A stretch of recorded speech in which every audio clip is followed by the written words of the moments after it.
Good evening to you all. Welcome to this pre-NATO summit meeting press conference in The Hague. We have a couple of statements, and after that there's room for Q&As. I would like to give the floor to the Prime Minister. Prime Minister Rutte, please go ahead. Yes, thank you so much for coming. And together with NATO Secretary General Jens Stoltenberg, today I had the pleasure to welcome colleagues from Albania, from Belgium, Lithuania, Norway, Poland and Romania. We, as allies from different parts of the NATO area, have looked ahead at next month's NATO summit in Vilnius. And one thing is clear to us all. This will be a crucial summit, one that centers on the increased threat around the NATO area and the Russian war in Ukraine. In recent days, we have all watched events unfolding in Russia with great concern, and much is still unclear. But I refute what Putin suggested yesterday, that we in the West want Russia to descend into domestic chaos. On the contrary, instability in Russia creates instability in Europe. So we are concerned. These developments are further proof that Putin's war has achieved nothing but more instability. Above all, it has inflicted intolerable suffering on the Ukrainian people. And with that in mind, we need to stay focused on our goal, making sure that Putin's war against Ukraine fails. It's our moral duty because this is an unjust war. This is a war against everything we stand for: freedom, democracy, and the rule of law. And of course, the war is a direct threat to our own security, because if successful in Ukraine, Putin will not stop there. And so Ukraine can count on our unwavering support. And in Vilnius, we must take clear steps that are supported by all member countries. Steps that send a clear message to everyone, including Moscow. Ukraine's future and rightful place lies within NATO. And we will continue supporting that ambition. The Netherlands is taking responsibility in this regard. We are working hard to enhance Ukraine's air defenses, and we will remain committed to that goal, so that cities and innocent civilians will be protected from Russia's brutal missile attacks, now and in the years ahead. And when it comes to further shaping NATO's relationship with Ukraine, it's up to us to decide. To Ukraine and all the members of our alliance, not Vladimir Putin and not the Russian Federation. In that sense, Lithuania is an appropriate location for next month's summit, because Vilnius is a perfect symbol of what it means to choose your own destiny. After all, the path Ukraine is taking now is the same path taken by other countries on Russia's border over the past 30 years. Just look at where NATO stands today, with 31 member states. It's bigger, more relevant, and more united than ever. And hopefully, we will soon have 32, because our next task is to make sure Sweden becomes a full member as soon as possible. Putin's plan has backfired. With his ruthless aggression, he hoped to divide us. But now he knows we will continue to stand firm for our collective security, with a strong, credible deterrent on our eastern flank, and high levels of defense spending that will remain high across the entire alliance. This evening we had a good informal discussion, and I look forward to continue this in Vilnius. And now I'd like to hand over to NATO Secretary General Jens Stoltenberg. Jens, the floor is yours.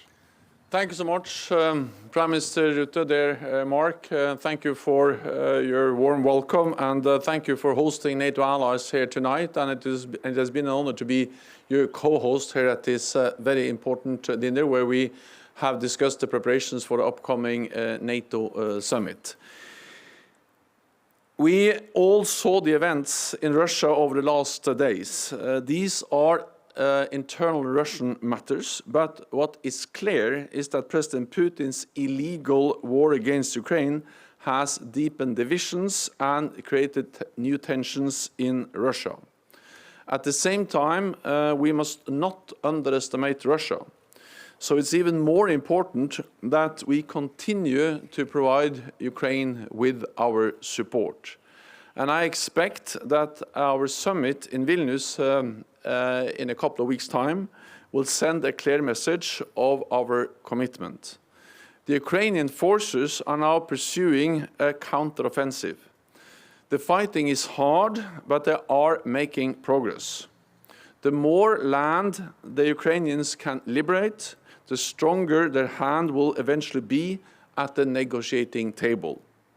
I commend the Netherlands and allies present here tonight for providing critical support to Ukraine. This includes your contributions to NATO's comprehensive assistance package and the Dutch and Danish-led initiative to train Ukrainian pilots on F-16s. At the summit, we will agree a multi-year program for Ukraine, and we will upgrade our political ties. This will bring Ukraine closer to its rightful place in NATO. During the dinner, we also discussed the next steps to strengthen NATO's deterrence and defense.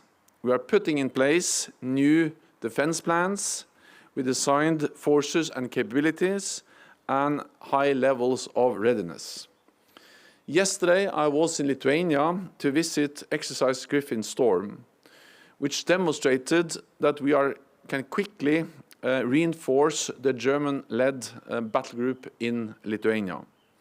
And it also sent a clear message: NATO is ready to defend every inch of Allied territory. At the NATO summit, I also expect allies will agree on a more ambitious defense investment pledge, with 2% of GDP for defense as a floor, not a ceiling. Russia's war in Ukraine demonstrates that we cannot take peace for granted and that we must invest more in our security. So again, Prime Minister, dear Mark, it is a great pleasure to be here tonight together with you and the other NATO allies. Thank you, Jens. I would like to give the floor now to the host of the NATO summit in Vilnius, the President of Lithuania, Gitanas. Please, your remarks. Dear colleagues, dear all, it's timely opportunity to be here in The Hague to discuss the upcoming NATO summit. Thank you, Mark, for your hospitality. The Vilnius NATO summit comes to the eastern border of alliance. This is symbolic at the time we are living. Since the NATO summit in Madrid, security situation in the eastern flank has only worsened. Russia deploys tactical nuclear weapons in Belarus.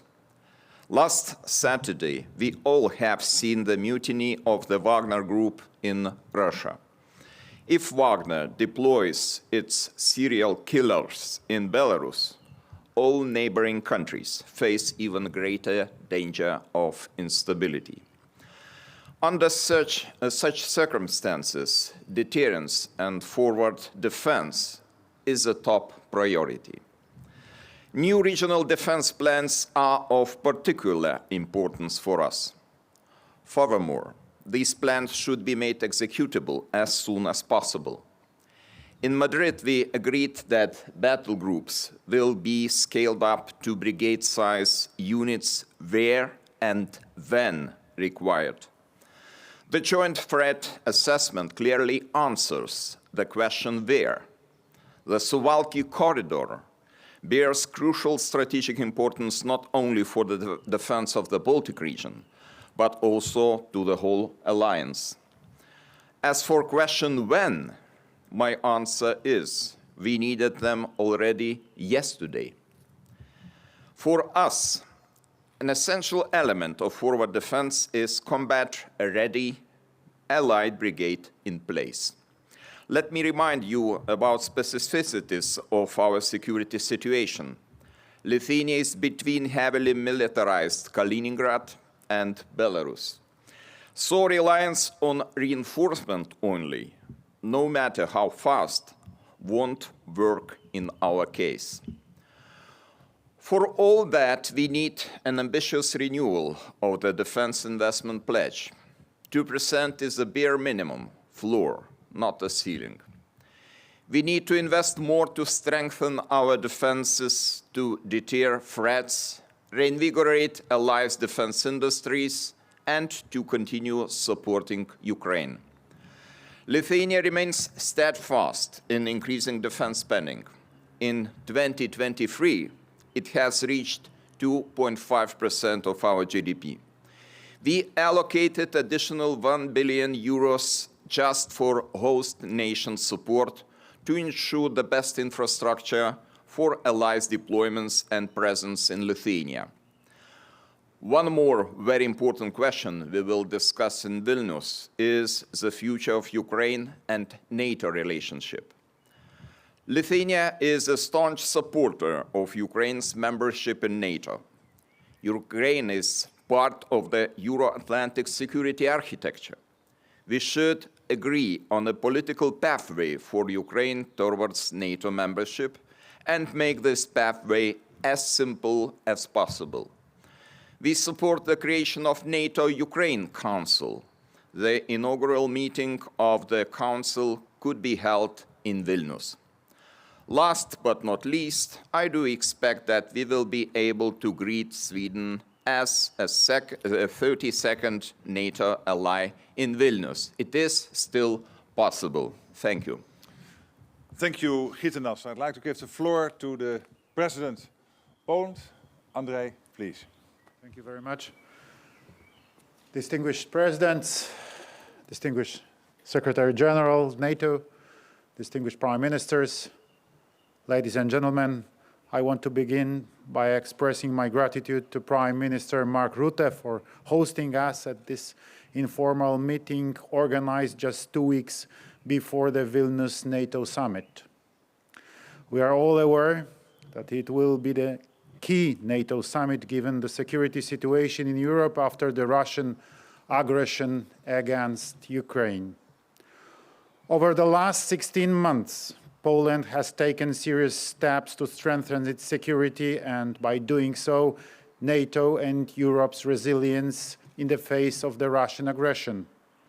We have made historic investments in our infrastructure, technology, industrial and military capacity. Additionally, we've deepened our engagement and alignment with allies and partners around the world. I appreciate that we can count on other allies in that matter. We are going in the same direction, that's safe and prosperous Europe and a peaceful world order. But at the same time, we know that there is still a lot to do with regard to security of the NATO member states, Europe, and rules-based global order and international law. During the meeting, I indicated 5 areas of major importance to us. They are related to challenges we have been dealing with. For Poland, it's vital to strengthen and further adapt NATO's deterrence and defense, ensure long-term increase in defense spending by all allies, support finalizing Sweden's accession to NATO, provide necessary assistance to Ukraine and bringing it closer to NATO membership, and develop a long-term approach on how to respond to Russian military, economic, and political threats. That is the backdrop for the NATO Vilnius summit preparations. Finally, I would like to stress that the meeting that we have had just was very candid, very in-depth and constructive. Thank you again, Mark, for that opportunity to meet and discuss the issues that impact our countries now and in the foreseeable future. Thank you very much. Andrzej, thank you. Thank you so much. And now I give the floor to the President of Romania, Klaus Iohannis, please. Thank you. Good evening. Let me start by conveying a word of appreciation for Prime Minister Mark Rutte for hosting us. Thank you so much, dear Mark. We had the opportunity of a very constructive and open exchange of views in an informal setting in advance of the Vilnius summit. Of course, we have also discussed the events of last weekend in Russia, especially their potential impact on the management of the war in Ukraine by Russia. The Vilnius summit will be an important moment for further consolidating our alliance on many dimensions. First, we will be able to capitalize on the progress achieved in consolidating our deterrence and defense. In Madrid, we have clearly recognized the strategic importance of the Black Sea for the Euro-Atlantic security. The current evolutions are obviously demonstrating, once again, the validity of this acknowledgement. Russia is and will continue to be the most direct and immediate threat to the Euro-Atlantic security. Thus, we must be able and ready to further enhance our posture and continue to provide necessary support for Ukraine and for our most vulnerable partners, especially for the Republic of Moldova.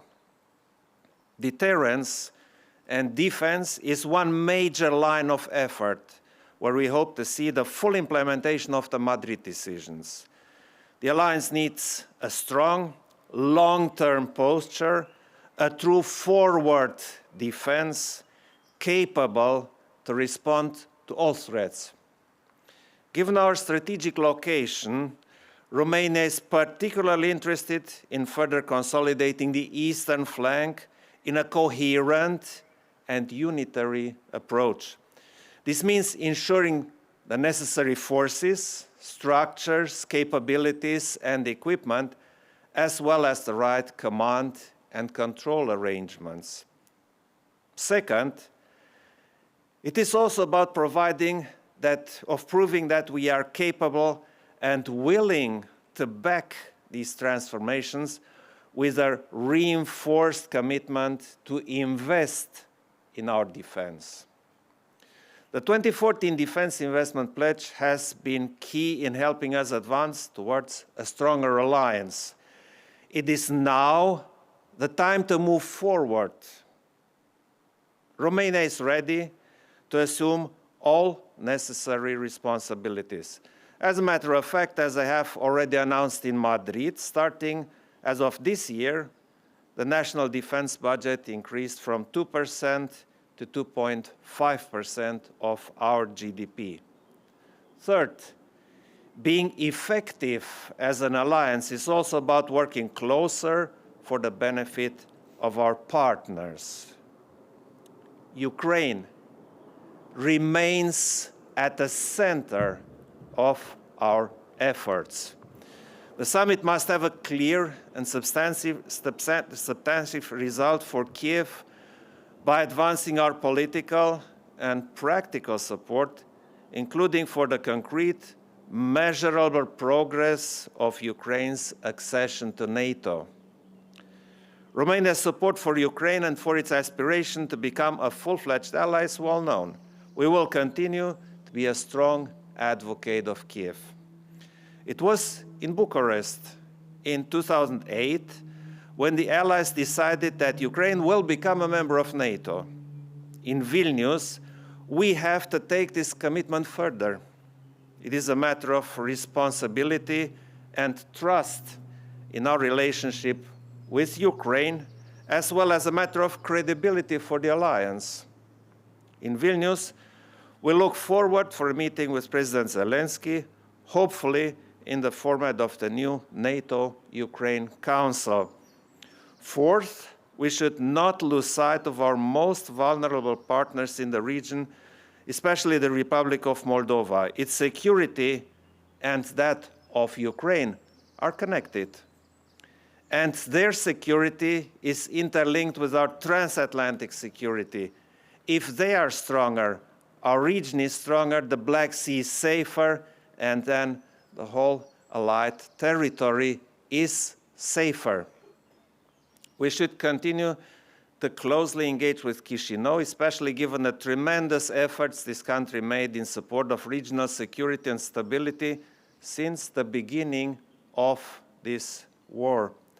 Let me conclude by restating our unwavering commitment for a stronger NATO. As a dedicated ally, Romania will continue to act as a responsible security provider in the Black Sea region.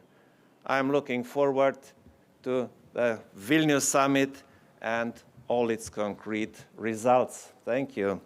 Thank you, Klaus, and thank you for also putting Moldova at the center of your remarks. And I think that was very, very wise words. So now I'd like to give the floor to the Prime Minister of Belgium, my neighbor, Alexander De Croo.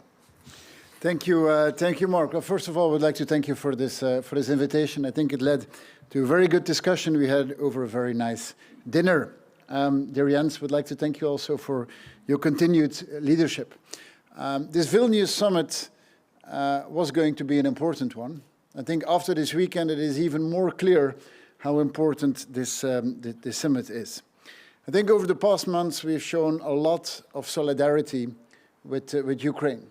Necessary solidarity, and I think we can never show enough solidarity. I think that solidarity only has value if we continue that solidarity at a moment like this, and I think all of us have done big efforts in supplying for the battlefield, in supplying for a population that is really suffering, in preparing for the reconstruction, but also providing political support. And that is the reason why we're meeting here, is to see how we could provide that continued political support. It is clear that Ukraine one day will be part of NATO. I think that is crystal clear to everyone here. The question is, what do we do in the meantime? And in the meantime, we need to do two things. First of all, we need to provide a good political framework to make sure that we continue to have this rightful discussion together with our Ukrainian friends. Secondly, we need to provide the necessary security guarantees. And those questions by Ukrainians are obviously totally righteous questions. To finish, our meeting in Vilnius will be the first time together with our friends from Finland, and we're really happy to welcome them there. And I would hope that the next meeting will be a meeting where our Swedish friends will also be present. Thank you, Mark. Thank you, Alexander. And now the floor is for the Prime Minister of Norway, Jonas, please. Thank you, Prime Minister Rutte, and thank you for convening us. I'll be short. I come from a meeting of Nordic Prime Ministers together with Canada's Prime Minister in Iceland in recent days. We have discussed issues that touch on the ones we have discussed here. We are preparing for the summit in Vilnius to be a summit of unity, of the real strength of NATO. And a few points on that. First, I think we have to secure that there is relevance in our plans and relevance in our structure. I think we have done a good work, and I'd like to commend Secretary General for leading that work, updating our plans with our military staff. Then we need solidarity expressed on two particular dimensions. Across the eastern flank, and events that we have seen in recent days underlines that necessity. We are on good way. On my way to the summit in Vilnius, I will visit Norwegian troops in Lithuania, where we are side by side with other allies providing that security. Then, of course, there is Ukraine, where I believe we are on track to come up with a strong message of support. There is daily support from our countries in terms of military support. Norway has adopted a 5-year plan to support Ukraine every year for 5 years, military, economic, and humanitarian support. We will reiterate that in cooperation with NATO allies. And Ukraine should be secured a path of further integration with NATO. And finally, as my colleagues have underlined, in Madrid last year, we agreed that Finland and Sweden fulfilled the criteria to join NATO. Finland is in its rightful place, and there is no time to lose to get Sweden also in line. It fulfills all the criteria, and Norway will do what it can together with allies to secure Sweden's place on this line of allies. Thank you so much, Jonas. And now a great leader on the Balkans, but also a great leader in NATO. Eddie Rama, please, Prime Minister of Albania. Thank you, Mark, and let me say it's a special honor to be here with all of you, and also I cannot hide my admiration for you as a breaker of the stereotype about your country that is a place where you don't eat well. So congratulations about that. And jokes aside, I want to say that it's very inspiring to be part of NATO in these times and to see that the solidarity, the firmness, and the will to be with Ukraine all the way is unwavering. And whoever bets on the chance to break this solidarity and to divide NATO has lost and is going to lose till the end. On the other hand, I cannot but confirm what was said on Ukraine and want to use my little minute to add that we could also discuss about the warring situation in the Western Balkans, precisely in northern Kosovo, where some weeks ago, KFOR soldiers were hurt. And we very much hope that common sense will prevail and de-escalation will start as soon as possible, because every further escalation can bring to a catastrophic end, and we don't want to see a break within our region, which has done so well in the last years. And in the meantime, we want to see the EU-facilitated dialogue succeed, of course, with the full support of NATO, which is responsible for the presence of KFOR as an instrumental presence in these worrisome times. So, Mark, thank you again, and it's a big honor. Okay, now we have time for Q&As, and the first question is for Simon Akern from NRK. Yes, thank you very much. I have a question for the Secretary General Stoltenberg. Following the statement earlier by the President of Lithuania, does the new confirmed presence of the Wagner warlord in Belarus change NATO's security evaluation concerning its member states? And if I may, Mr. Secretary, could you let us know when you will let us know that you will stay on as Secretary General for a while longer? Thank you. First, on the consequences of the mutiny or the events we saw in Russia over the weekend and over the last days, I think it's too early to make any final conclusions on the long-term consequences, including for NATO. But what we can say is that we are, of course, closely monitoring the developments, and we have already increased our readiness, our preparedness, and our military presence in the eastern part of the alliance. We will make further decisions to further strengthen our collective defense with more high readiness forces and with more capabilities to ensure credible deterrence and defense for the whole alliance. We'll make those decisions at the upcoming NATO summit in just a few days. What is absolutely clear is that we have sent a clear message to Moscow and to Minsk that NATO is there to protect every ally, every inch of NATO territory. And we do that through what we communicate, but also through our actions by, over now several years, significantly increase our collective defense and the way we invest in our shared security. So no misunderstanding, no room for misunderstanding in Moscow or Minsk about our ability to defend allies against any potential threat, and that is regardless of what you believe will be the final consequences of the movement of the Wagner forces. I think it's also actually too early to say exactly where those forces will end up and whether all of them will end up in Belarus. when it comes to myself, I have made my position clear many times. I have nothing more to add. I don't seek an extension, and that is what I've stated many times before. Second questions for Anthony Deutsch from Reuters. Please go ahead. Good evening. Could you maybe, this is for Secretary General Stoltenberg, maybe a little bit more detail about how concerned you are that Prigozhin has moved to Belarus and that the Wagner forces may follow him? And what assurances can NATO give to its members on the eastern flank who have been today expressing concerns about that move? What can NATO do to alleviate those concerns? Thank you very much. So I just believe it's too early to make any final judgment about the consequences of the fact that Prigozhin has moved to Belarus, and that most likely also some of his forces will also be located to Belarus.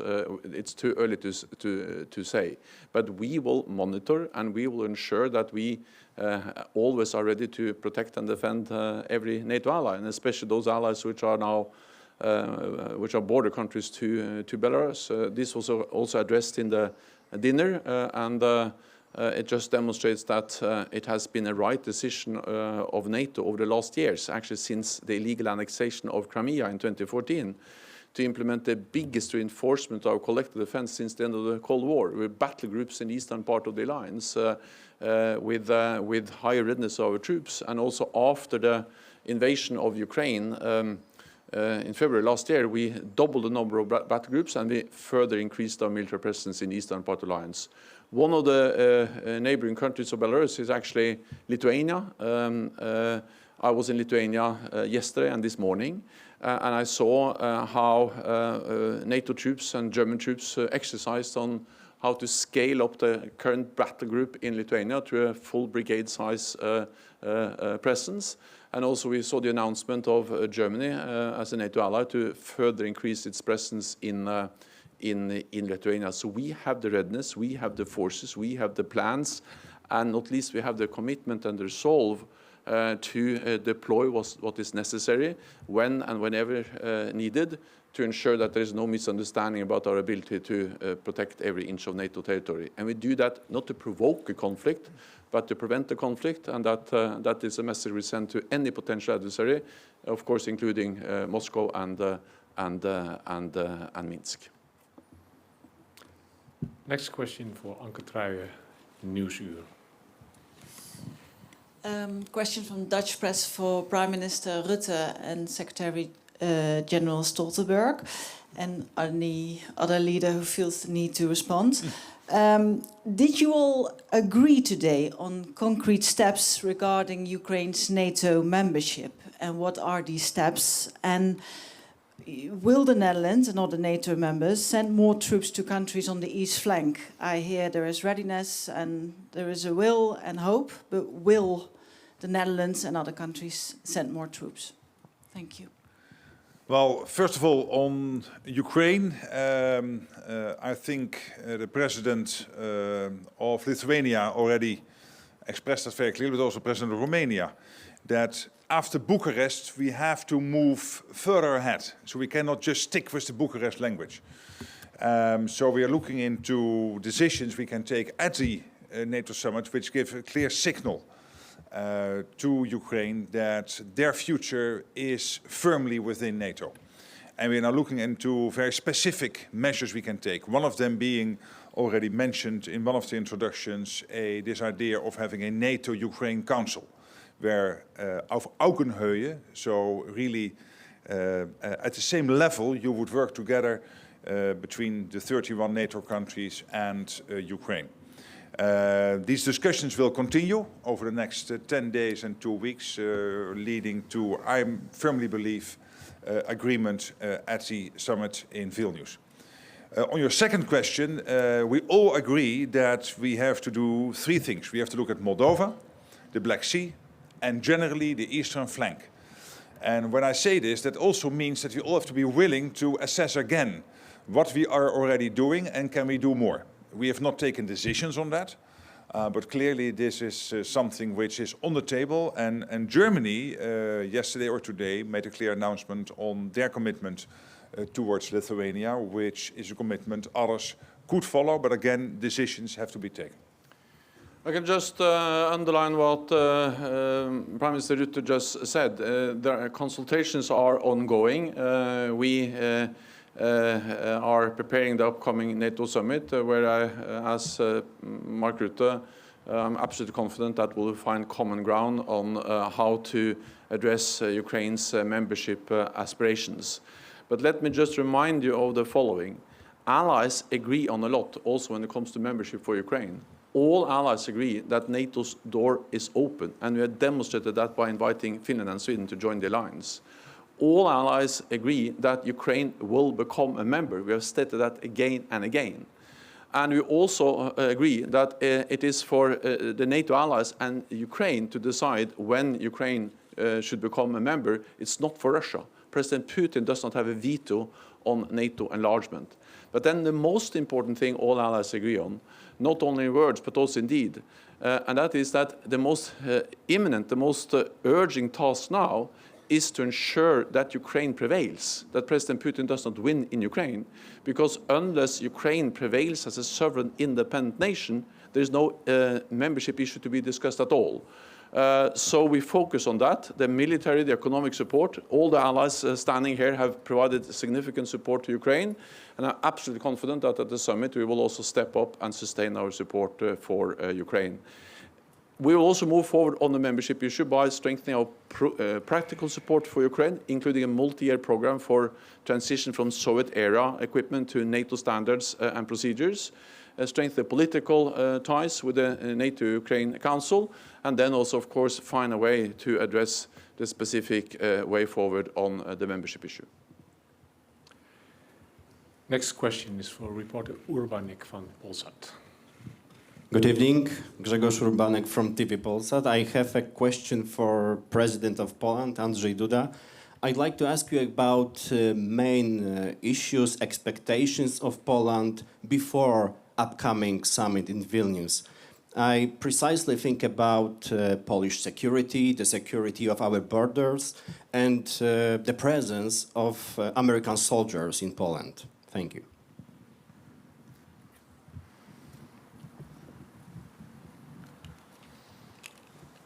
The adaptation of NATO to the upcoming situation in Belarus is one of the main issues I hope we will discuss during the NATO summit in Vilnius.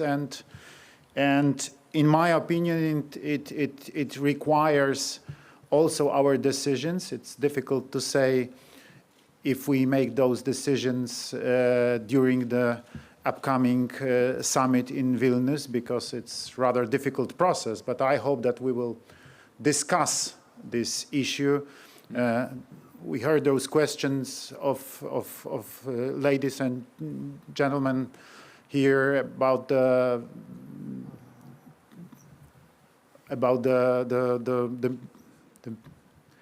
Wagner's group in Belarus and the presence of Mr. Prigozhin in Belarus. In my opinion, this is really serious and very concerning problem, and we have discussed, and we have to make some decisions, very strong decision. It, in my opinion, requires a very, very, very tough answer of NATO. Thank you. Next question is for Skodrani from Albania. Please go ahead.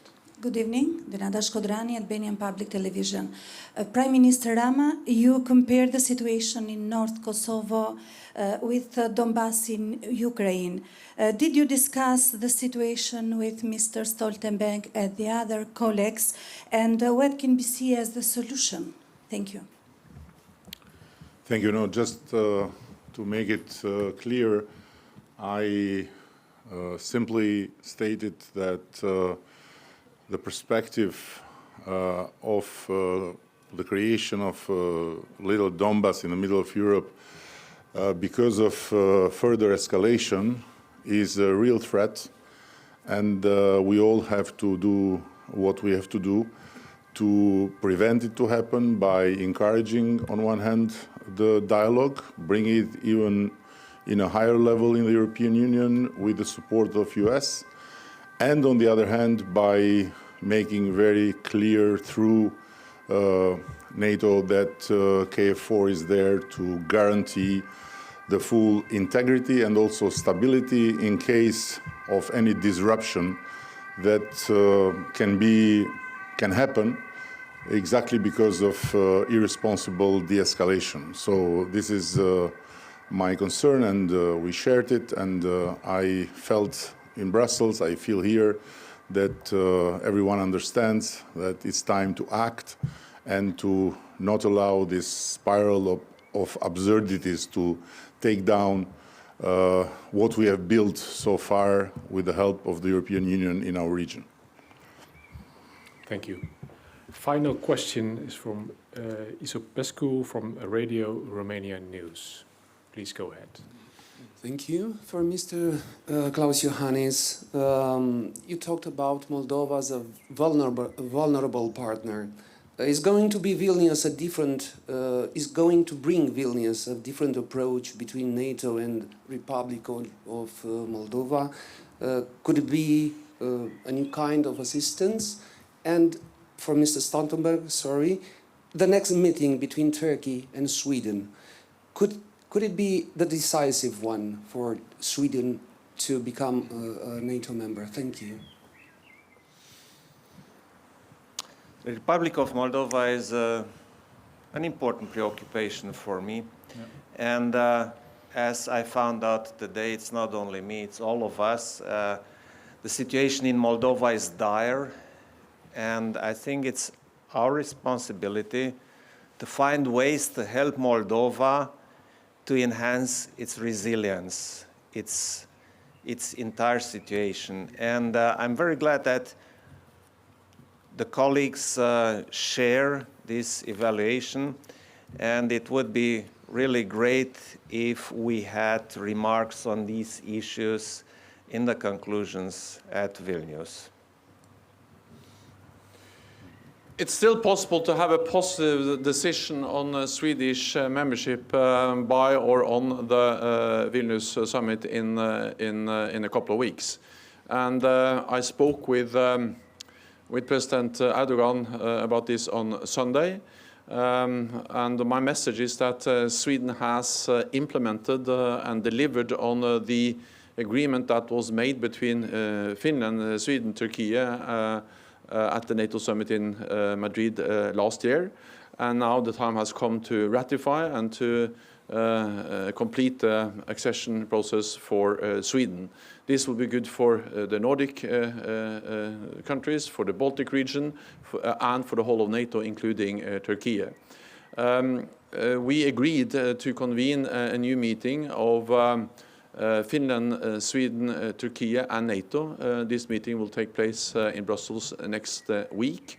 I will share the meeting, and it will be a high-level meeting with the foreign ministers, the chief of intelligence, and the national security advisors. And the purpose of that meeting is, of course, to make progress so we can have a positive decision by the Vilnius summit on Swedish membership. Thank you all for visiting the press conference. Thank you. Good evening. Thank you. Thank you.